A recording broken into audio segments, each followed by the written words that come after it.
Hi everyone, hope आप लोग जहाँ भी होंगे अच्छे होंगे। तो फाइनली बीए एलएलबी का जो एडमिशन है फाइनली स्टार्ट हो चुका है। इससे पहले वाले वीडियो में मैंने बात किया हुआ था, जो नोटिफिकेशन आया हुआ था उन्होंने एक हफ्ता पहले ही नोटिफिकेशन रिलीज़ कर दिया था, ताकि आप सारे चीज़ों को अच्छे से समझ पाओ फिर आप अप्लाई करो। ठीक है, तो फाइनली आपका एप्लीकेशन फॉर्म को रिलीज कर दिया गया है। तो आइए अब हम लोग one by one step by step process को जानते हैं, कैसे आपको एप्लीकेशन फॉर्म फिलअप करना है। और जो भी आपके लिए डिटेल होगा, जो भी इम्पोर्टेंट डिटेल होगा, हम लोग बात करेंगे कैसे आपको रजिस्ट्रेशन का प्रोसेस कंप्लीट कर लेना है, क्या क्या ध्यान रखना है। ठीक है, तो सबसे पहले यूनिवर्सिटी ऑफ कलकत्ता के ऑफिशियल साइट पे आइएगा। वहीं पे आने के बाद आपको सामने ही दिख जाएगा, आपको 4 year BTech first year admission का दिख रहा है और बीएलएलबी एडमिशन नोटिस 2024-25 का दे रहा है। ठीक है, तो यहीं पे यही दो मतलब लेटेस्ट इन्फॉर्मेशन है, तो हम लोग इसी के बारे में बात कर लेते हैं। तो सबसे पहले बीएलएलबी एडमिशन नोटिस जो लिखा है यहीं पे आपको क्लिक करना है। तो चलिए हम लोग क्लिक करके आगे चलते हैं। तो जैसे ही आप क्लिक करोगे तो कुछ ऐसा आपको पोर्टल दिखने को मिलेगा, बीएलएलबी एडमिशन 2024। तो यहाँ पर देख सकते हो बीएलएलबी एडमिशन नोटिस 2024-25 का ऑलरेडी मैंने बात कर रखा है, काफ़ी डिटेल में मैंने बात कर रखा था। ठीक है, वो वाला वीडियो देखना है तो आप देख सकते हो, हालांकि लिंक डिस्क्रिप्शन में दे देता हूँ, वहाँ पे देख लेना उस वीडियो को आप। हालांकि चैनल पे ऑलरेडी मैंने अपलोड किया हुआ है, तो वो डिस्क्रिप्शन में देखिएगा, वहाँ पे डायरेक्ट पूरा नोटिफिकेशन मैंने बात किया है। कॉलेजेस कौन कौन सा है, उसमें सीटें क्या है, एलिजिबिलिटी क्राइटेरिया क्या रहने वाली है, एप्लीकेशन फ़ीस क्या है। तो एप्लीकेशन फ़ीस के बारे में हम लोग बात कर लेते हैं। तो जो जनरल कैंडिडेट हैं उनके लिए 500 रुपीज़ है एज एप्लीकेशन फ़ीस। और ये भी ध्यान रखिए आपको एंट्रेंस देना है, और जो रिजर्व कैटेगरी के कैंडिडेट हैं, जो भी आप कैटेगरी से अप्लाई कर रहे हो, तो उनके लिए 250 रखा गया है। तो ये आपका मतलब एज एप्लीकेशन फ़ीस रहेगा। इसमें आपका एंट्रेंस भी, इसी फीस के अंदर आपको एंट्रेंस भी देना होगा जाके, और काउंसलिंग सारा प्रोसेस होगा। और उस नोटिफिकेशन में ये भी था कि कॉलेजेस पूरा दिया गया था, मतलब कि क्या है कि एक आपको सिंपल सा फॉर्म को फिलअप करना है, उसके बाद आप एलिजिबल हो जाओगे सारे एंट्रेंस देने के लिए। ठीक है, तो एक ही फॉर्म में आपको सारे कॉलेजेस के लिए आप एलिजिबल हो जाओगे। जब काउंसलिंग होगा उसमें बताया जाएगा कैसे आपको क्या चीज़ों पे ध्यान रखना है। ठीक है, उसमें आपको कॉलेज वाइज वो प्रेफरेंस वगैरह भी देना पड़ता है। तो अभी हम लोग जो टॉपिक है उस पर बात कर लेंगे, फिर आने वाले जो भी वीडियो होगा उसमें क्या डाउट है आपका, उसमें भी हम लोग अच्छे से कवर कर लेंगे। ठीक है, तो आपका एप्लीकेशन आज से स्टार्ट हो चुका है 19 जुलाई, तो ये मॉर्निंग से ये स्टार्ट कर दिया गया है। तो आपको क्या करना है, सिंपल सा अप्लाई करने के लिए क्लिक हियर टू अप्लाई कीजिएगा। ठीक है, मैं करता हूँ आगे। तो कुछ यहाँ पे ऐसा पोर्टल दिखेगा। तो सबसे पहले आपको अभी क्या है कि आपके पास एप्लीकेशन नंबर तो है नहीं, या मोबाइल नंबर से आप लॉगिन कर सकते हो, या पासवर्ड सॉरी। तो यहाँ से आपको लॉगिन करना होगा। सबसे पहले आपको तो रजिस्ट्रेशन का प्रोसेस करना होगा, तभी तो आप लॉगिन कर पाओगे। ठीक है, तो इंस्ट्रक्शन डाउनलोड करना है, तो यहाँ से आप इंस्ट्रक्शन को भी अच्छे से डाउनलोड कर सकते हो। ठीक है, तो न्यू एप्लीकेंट्स यानी जो नए कैंडिडेट हैं उनके लिए, बाकी जिनको साइन इन करना है, जो मतलब अपना रजिस्टर कर चुका है, तो उनको यहाँ से साइन इन करना होगा। ठीक है, अब new applicants create a new account, यहीं पे आपको क्लिक करना है। ठीक है, मैं क्लिक करके आगे लेके चलता हूँ। तो देख सकते हो आपको कुछ ऐसा आपको दिखने को मिलेगा। आपको इंस्ट्रक्शन को पहले दिया गया है, आप इंस्ट्रक्शन को अच्छे से समझ लीजिए। ठीक है, तभी आपको रजिस्ट्रेशन का आगे का प्रोसेस करना होगा। सबसे पहले तो आपको क्या है कि आपको रजिस्ट्रेशन करना होगा। मतलब आपको यहाँ पे आके यहीं पे इनके ही ऑफिशियल साइट पे जो भी चीज़ें है वो करना होगा। ठीक है, और इन्होंने ये बोला है कि every applicant should have his and her on email ID with password. तो आपके पास एक ईमेल आईडी और पासवर्ड रहना चाहिए। ठीक है, तो आप जो ईमेल आईडी दीजिएगा वो एक्टिव दीजिएगा, क्योंकि वहाँ पे आपको कन्फर्मेशन के लिए कोड वगैरह भी जाएंगे। ठीक है, आपको क्या करना है, आगे जो अप्लाई करने के लिए आपको न्यू एडमिशन पे ही क्लिक करना होगा, जैसे मैंने बताया। और जो भी इंस्ट्रक्शन है उसको डाउनलोड कर लीजिए और क्रिएट कीजिए सबसे पहले न्यू एप्लीकेंट्स न्यू अकाउंट को।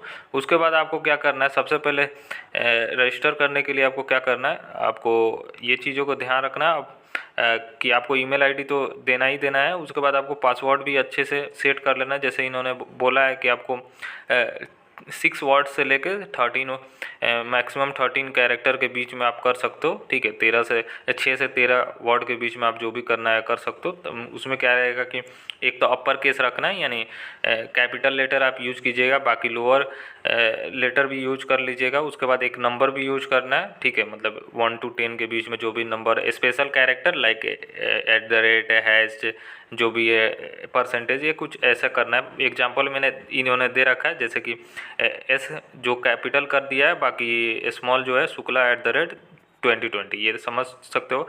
उसके बाद इन्होंने आपको इन इनरोलमेंट फॉर्म सेलेक्ट कोर्स, उसके बाद सेलेक्ट कोर्स करना है, ठीक है। उसके बाद यूज़र नेम, आपको पासवर्ड, ये सारी चीज़ों कर लेना है, ठीक है। मैं बता दूंगा आपको, बाकी आप अच्छे से समझ लीजिएगा।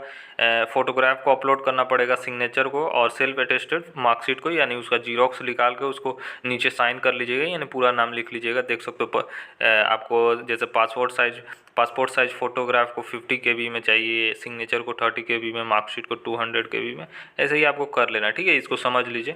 मुझे अब हम डायरेक्ट अप्लाई पे चलते हैं, ठीक है। I have read the instruction, यहीं पे कर लेना है आपको।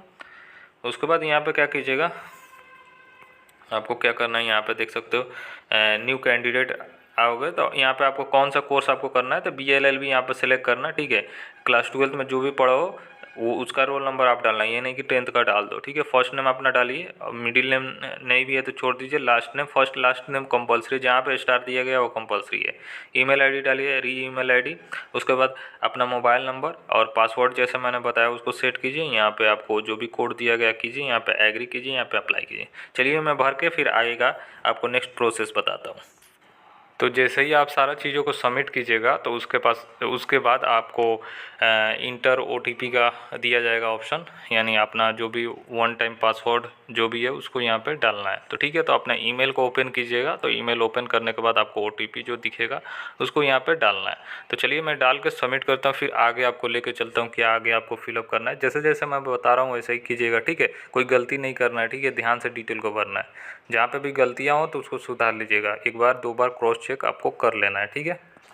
तो जैसे ही सबमिट कीजिएगा तो आपको ऊपर आपका इनरोलमेंट नंबर दिख जाएगा, और जो ईमेल दिए रहेंगे उस ईमेल पे भी आपका इनरोलमेंट नंबर चला जाएगा। उसके बाद आपका first name, last name, middle name ये दिख जाएगा। यहाँ पे अपने फ़ोटोग्राफ को जो भी है योर फोटो इमेज 50 KB के अंदर में वाइट बैकग्राउंड रहना चाहिए, ध्यान रखिएगा, ठीक है। यहाँ पे आपको कर लेना है। ईमेल आईडी अपना देख लीजिएगा, यहाँ पे अपना आधार नंबर डालिएगा, मदर नेम, ठीक है। उसके बाद आपको फादर नेम यहाँ पे डालना है, ठीक है। उसके बाद आपको अप्लीकेंट्स मोबाइल नंबर यहाँ पे डाल लीजिएगा, क्योंकि मैंने मोबाइल नंबर जिनका डाला हुआ है इस नहीं दिखा रहा हूँ, समझ सकते हो आप। फिर आगे मैं बताता हूँ आपको। उसके बाद आपको अल्टरनेट मोबाइल नंबर अगर डालना होगा तो डाल लीजिएगा, कंपलसरी नहीं है। जहाँ पे स्टार दिया गया है रेड कलर में उसको डालना ज़रूरी है। Mother phone number, mother qualification, mother occupation, father mobile number जो भी है वो कर लीजिएगा। फादर क्वालिफ़िकेशन, फादर ऑक्यूपेशन क्या है, वेदर BPL, अगर BPL से हैं तो येस कीजिए, नहीं तो नो कीजिए, जैसे ऑप्शन आ रहा है यहाँ पे, ठीक है। वेदर EWS से हैं तो कीजिए येस, नहीं तो नो। इनकम पर मंथ आपका तो इनकम नहीं होगा तो अपने पेरेंट्स का इनकम पूछ के डाल लीजिएगा, ठीक है। वार्ड ऑफ पुलिस, मतलब कोई पुलिस में है क्या, मतलब आपके कोई फैमिली मेम्बर, तो यस है तो यस कीजिए, नहीं तो नो कीजिए, ठीक है। डेट ऑफ बर्थ अपना डाल लीजिए, डे मंथ ईयर। जेंडर जो है उसको आप डाल सकते हो, नेशनलिटी, रिलीजन जो भी है, कैटेगरी, और कैटेगरी सर्टिफिकेट इशू डेट, और कैटेगरी सर्टिफिकेट इशू स्टेट, मतलब कौन से स्टेट से है आपका। तो यहाँ पे सिर्फ वेस्ट बंगाल वाले ही कैटेगरी का मतलब लाभ उठा सकते हैं, जैसे कि ये जो दिया गया, क्योंकि दूसरा स्टेट का इसमें सिलेक्ट नहीं हो रहा, ठीक है। डोमिसाइल ऑफ वेस्ट बंगाल अगर है तो यस कीजिए, नहीं तो नो, ठीक है। ध्यान से सब सारे चीज़ों को भरिएगा। लोकेलिटी क्या है वो भर लीजिए, मतलब कि अर्बन है कि रूरल है कि सेमी अर्बन है, ठीक है। मतलब आपको क्या है कि यहाँ पे डोमिसाइल वेस्ट बंगाल ही हम अर्बन, और वेट अ मिनट, हाँ लोकालिटी आपको, मतलब इसमें ये मैं बता रहा था, अर्बन मतलब शहरी क्षेत्र से आते हो, मतलब सिटी वगैरह से हो, तो रूरल मतलब गांव एरिया से आते हो। ये सेमी अर्बन मतलब कि गांव भी नहीं है, देहात भी नहीं है, मतलब दोनों, मतलब मिला जुला के ऐसे इनका कहना है, ठीक है। अब मतलब मैरिड हो कि अनमैरिड हो ये डाल सकते हो। एम्प्लॉयमेंट स्टेटस जो भी है वो कर लीजिए। ब्लड ग्रुप जो भी है वो अपना सेलेक्ट कर लीजिए। PWD से हैं तो यस ही, नहीं तो नो कीजिए। अब गार्जियन इन्फॉर्मेशन में आ जाइए। तो गार्जियन में आपको क्या क्या फिलअप करना है ये समझ लीजिए। तो guardian name, contact number, email ID, address, relationship with guardian, क्या रिलेशन है, अगर फादर है तो फादर लिखिए, मदर है तो मदर लिखिए, अंकल है तो अंकल लिखिए, ठीक है। अब एड्रेस पे आ जाइए। एड्रेस में आपको प्रेजेंट एड्रेस देना, जो जहाँ पे आप रहते हो, तो जो आधार कार्ड पे है वही एड्रेस दे दीजिए, ठीक है। या जो भी डोमिसाइल सर्टिफिकेट है वो भी दे सकते हो आप। तो एड्रेस अपना जो भी डालना है डाल लीजिए। Place of locality, post office, police station, municipal corporation, block या पंचायत जो भी है वो डाल लीजिए, ठीक है। डिस्ट्रिक्ट जो भी है वो डाल लीजिए। कंट्री है, स्टेट, पिन कोड जो अपना है वो डाल लीजिए, ध्यान से डालिए। अगर सेम होगा तो यहाँ पे टिक कर दीजिएगा, नहीं सेम होगा तो अपना अलग भी डाल दीजिएगा। मतलब जहाँ पे रहते हो वो डाल के परमानेंट जो आपका सर्टिफिकेट पे है वो भी आप कर सकते हो, ठीक है। यही चीज़ है, सेम चीज़ है। अगर सेम होगा तो टिक कर लेना। अब एकेडमिक डिटेल में डालना है, ठीक है, ये ध्यान रखिए।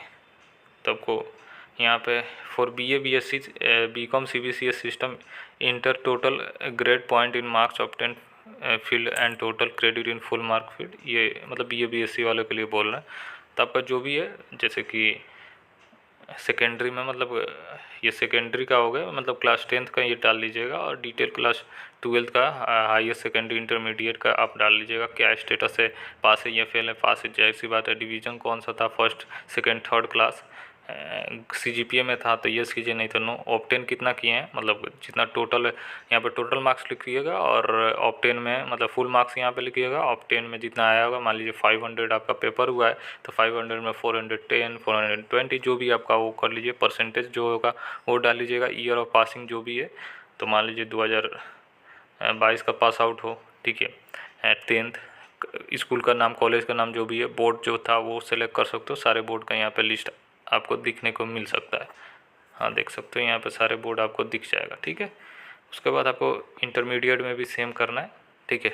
उसके बाद यहाँ पे ऐड और कुछ मतलब क्वालिफ़िकेशन है आपका, मतलब कि 10th 12 के बाद भी जो क्वालिफ़िकेशन, अगर जैसे ग्रेजुएशन आप किए होगे वो भी डाल सकते हो। हालांकि एलिजिबिलिटी 12 तक है, इसीलिए यहाँ पे 2 सेक्शन को दिया है, यहाँ पे ऐड कर सकते हो, ठीक है। अब आते हैं हम लोग, सब्जेक्ट आपको डालना है क्लास 12th का, जाहिर सी बात है। तो यहाँ पे आपको 4 कॉलम दिया जा रहा है, ठीक है। मतलब 4 नहीं 6 कॉलम दिया जा रहा है, सॉरी 6 पेपर का दिया जा रहा है। तो यहाँ पे जो भी आपका जो भी है 5 सब्जेक्ट पढ़े होगा या एडिशनल भी होगा तो उसको भी आप ऐड कर सकते हो। जो बेस्ट ऑफ 4 होगा उसको पहले आप करना। जैसे English as a compulsory subject रहना चाहिए, बाकी 3 जो आपको अच्छा सब्जेक्ट मतलब मार्क्स है उसको कर लीजिए। उसके बाद एक साइड में अपना कर लीजिएगा, और एडिशनल को भी ऐड कर सकते हो, ठीक है।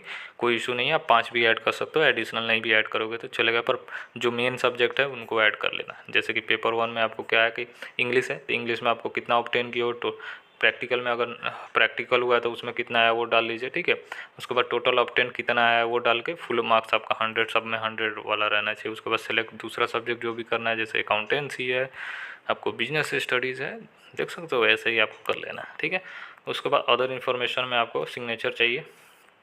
उसके बाद आपको क्या डॉक्यूमेंट टाइप, आपका क्या मार्कशीट आपको डालना पड़ेगा, ठीक है। ऑल एग्ज़ाम मार्कशीट आपको यहाँ पे अपलोड करना पड़ेगा, ठीक है। उसके बाद आपको कैप्चा डाल के यहाँ पर करके सेव कंटिन्यू कर लेना है, ठीक है। जैसे ही अपना सारा डिटेल आप फिलअप करोगे, तो जब कंटिन्यू करोगे तो उसके बाद कुछ ऐसा आपका डिटेल खुल के मिलेगा, सीयू एडमिशन डिटेल। अब इसमें क्या है कि पहले ही आपको प्रेफरेंस फिलिंग करने का ऑप्शन दिया जा रहा है, ठीक है। तो ये काफ़ी मतलब अच्छा हो जाता है, और ये प्रेफरेंस आपको दे देना होगा, ये ध्यान रखिएगा। प्रेफरेंस आपको मतलब अपना रैंक के वाइज, मतलब रैंक वाइज दीजिएगा, कि जो आपको पहले कॉलेज चाहिए उसको पहले रखिएगा, फिर बाद में ऐसे कर करके आपको रख लेना है, ठीक है। ऐसे क्या होगा कि आपका मार्क्स आएगा तो उसी के हिसाब से अलॉटमेंट होगा। तो जो कॉलेज का लिस्ट है वो वाला, जो इससे पहले वाला वीडियो का मैंने जिक्र किया था, तो उसमें मैंने कॉलेज का लिस्ट प्रॉपर दे रखा है, तो वहाँ पे आप देख लीजिए। हालांकि मैं एक और वीडियो बनाऊंगा कॉलेज का लिस्ट वाला, कौन कौन कॉलेजेस हैं, तो उसमें आप अपने हिसाब से देख लीजिएगा, ठीक है। तो इसमें क्या है कि आपको सीयू एडमिशन डिटेल से रिलेटेड इसमें दिया गया, तो आपको सारा प्रेफरेंस को अच्छे से फिलअप कर लेना है। ऐसे क्या होगा कि जब आप इंट्रेंस दे दोगे तो आपको एक जो आपका मार्क्स आएगा, जब आपका अलॉटमेंट होगा तो आपके मार्क्स के बेसिस पे ही अलॉटमेंट किया जाएगा। तो ऐसे ही आपको कर लेना है, ठीक है। तो इस प्रेफरेंस फिलअप करना काफ़ी ज़रूरी हो जाता है, और ध्यान से प्रेफरेंस को फिलअप कीजिएगा। तो कोर्स एंड प्रेफरेंस आपको यहाँ पे सेलेक्ट करना है, ठीक है। आपको देख सकते हो यहाँ पे लॉ कलकत्ता यूनिवर्सिटी यहाँ पे दे रहा है, law Calcutta, law college, law ये सारा मतलब जो भी कॉलेज का लिस्ट है वो दिया जा रहा है आपको। लॉ सुरेंद्रनाथ, जैसे लॉ कलकत्ता यूनिवर्सिटी का आपको सेलेक्ट करना है। अब प्रेफरेंस कौन सा प्रेफरेंस पे आपको रखना है, टोटल 14 वो है, मतलब 14 आपका प्रेफरेंस तक आप कर सकते हो। तो यहाँ पे फर्स्ट प्रेफरेंस पे इसको रख लीजिए, यानी मेन कैंपस का है, मेन कैंपस का पहले रखिए। उसके बाद आप आ जाइए दूसरा में आपको कौन सा करना है, जैसे सुरेंद्रनाथ लॉ कॉलेज है, जगेश चंद्र चौधरी लॉ कॉलेज है, साउथ कलकत्ता लॉ कॉलेज है। तो ऐसे ही आपको मतलब सिलेक्ट करके रख लेना है। तो जैसे दूसरे पे मुझे सुरेंद्रनाथ लॉ कॉलेज रखना है, ऐसे ही आपको प्रेफरेंस नंबर कितने पे रखना है आपको, तो 2 पे आप दूसरा प्रेफरेंस आप रख सकते हो। अब आ जाइए आपको ऐसे ही प्रेफरेंस कर लेना है, तो अपने अनुसार जो भी कॉलेजेस को करना है कर लीजिए। पहले डिसीजन ले लीजिए कौन से कॉलेजेस को आपको डालना है, ठीक है, उसके बाद आपको कर लीजिएगा। बाकी यहाँ पे प्रेफरेंस हो जाएगा, उसके बाद यहाँ पे सबमिट कर लीजिएगा, ठीक है। तो ऐसे ही आपको मतलब कॉलेज का प्रेफरेंस को ऐड कर लेना है। उसके बाद आपको सबमिट करके आएगा प्रोसेस, जो है फ़ीस पेमेंट वगैरह जो भी आपका एप्लीकेशन फ़ीस है उसको आप पेमेंट कर दीजिएगा, ठीक है। तो 500 आपका जनरल वाले हैं उनको लगेगा, बाकी रिजर्व कैटेगरी वाले जो भी हैं उनको 250 आपको एज एप्लीकेशन फ़ीस देना होगा, ठीक है। तो आज से आपका फाइनली फॉर्म को ओपन कर दिया गया, तो आप आराम से फॉर्म फिलअप कीजिए, सारी जानकारी ले लीजिए तब फॉर्म फिलअप कीजिए। हड़बड़ा के कोई चीज़ों का नहीं करना है और ध्यान से पढ़ना है, ठीक है। अभी आपके पास टाइम है अच्छा खासा। तो आपको 2 अगस्त तक का टाइम दिया गया है एप्लीकेशन फॉर्म फिलअप करने का, तो आप अपना एप्लीकेशन फॉर्म फिलअप कर लीजिए। तो अभी आज 19 तारीख है, लगभग आपको 13 से 14 दिनों का वक्त दिया गया, तो आप अपना जो भी फॉर्म फिलअप करने का प्रोसीजर है उसको कंप्लीट कर लीजिए। चलिए, होप ये समझ में आया होगा स्टेप बाय स्टेप प्रोसेस कैसे अप्लाई करना है, ठीक है। तो आप अप्लाई कर लीजिए। जहाँ पे नहीं समझ में आए तो कमेंट सेक्शन आपके लिए ओपन है, तो वहाँ पे आप कमेंट करके आप पूछ सकते हो। बाकी आपको होप ये जानकारी समझ में आया हो। मैंने कोशिश की आपको समझा पाऊँ, जो भी इन्फॉर्मेशन हो अच्छे से दे पाऊँ। अगर मैं जहाँ पे भी गलत हूँ तो आप मुझे करेक्ट कर सकते हो, ठीक है। तो यही है, बाकी मेरी कोशिश रहती है कि आपको एक अच्छा इन्फॉर्मेशन दिया जाए ताकि आपको दिक्कत ना हो, ठीक है। तो चलिए, वीडियो काफ़ी लंबी हो गई, फिर आपको टाइम टू टाइम जो भी आपके लिए डाउट वाला टॉपिक होगा मैं कवर कर दूंगा आने वाले टाइम में। तब तक के लिए बने रहिए। अगर चैनल पे नए हैं तो चैनल को सब्सक्राइब कीजिए। अगर आपके दोस्त एडमिशन लेना चाह रहे थे उनके साथ ये वीडियो शेयर कर सकते हो, डेफिनेटली शेयर आप कर सकते हो, ठीक है। तो चलिए, तब तक के लिए बाय, टेक केयर और ख्याल रखिए अपना।